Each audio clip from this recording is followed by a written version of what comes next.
जय श्रीराम मंडळी. आता आलो आहे मी ड्युटीवरती आणि आज आहे शनिवार. तुम्ही बघताय आम्ही बिल अलाराम ट्राय आउट करत आहे आणि आज आम्ही सर्व अलाराम ट्राय आउट करणार आहे. चला जाणून घेऊया आम्ही सर्व अलाराम का ट्राय आउट करत आहे ते. तुम्हाला माहित आहे का जगभरातील सर्व जहाजांवर सॅटरडे रुटीन होतं?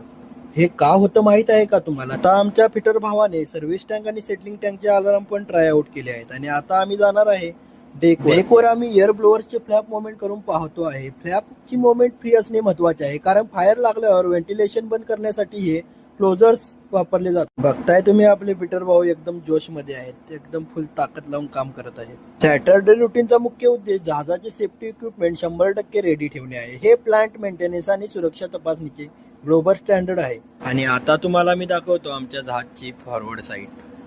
बघताय तुम्ही आमच्या जहाजची फॉरवर्ड साईड आहे.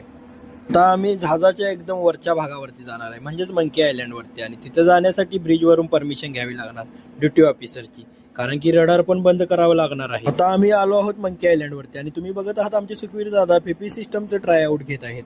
आपण आता रडार बद्दल ऐकलं असेल. हे रडार बंद करणे का आवश्यक आहे याचे कारण म्हणजे सुरक्षितता. चालू असलेले रडार हाय इंटेन्सिटी मायक्रोवेव्ह रेडिएशन बाहेर टाकते. जेव्हा रडार अँटेना फिरत असतो तेव्हा जर कोणी त्याच्या जवळ असेल तर त्या किरणांमुळे माणसाच्या शरीराला हानी पोचू शकते. याला रेडिएशनचा धोका म्हणतात. म्हणून मंकी आयलंडवर जाण्यापूर्वी ड्युटी ऑफिसरला सांगून ते बंद केले जाते. रडार सारखे इथे भरपूर अँटेना आहेत, जसे की जीपीएस. खरं सांगायचं तर हे सर्व अँटेने कशासाठी आहेत याबद्दल मला पण काही जास्त माहिती नाही. मी फक्त तुम्हाला दाखवत आहे. तुम्हाला जर या अँटेनांबद्दल जास्त माहिती असेल तर कमेंटमध्ये नक्की सांगा.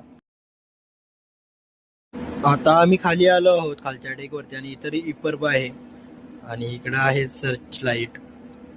हे सर्च लाईट आहेत आणि कॅमेरा पण आहे.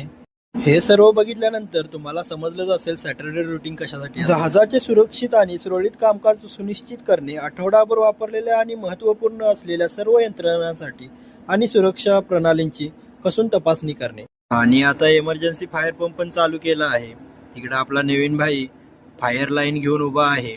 इमर्जन्सीच्या वेळी सर्व इक्विपमेंट व्यवस्थित काम करण्यासाठी हे सॅटरडे रुटीन केलं जातं.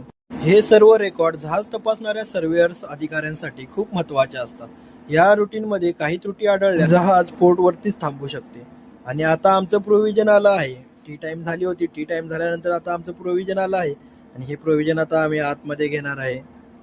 तर प्रोव्हिजनचा व्हिडिओ मी आधीच टाकलेला. आणि हे बघा बिस्किट आले आहेत आमच्यासाठी आता.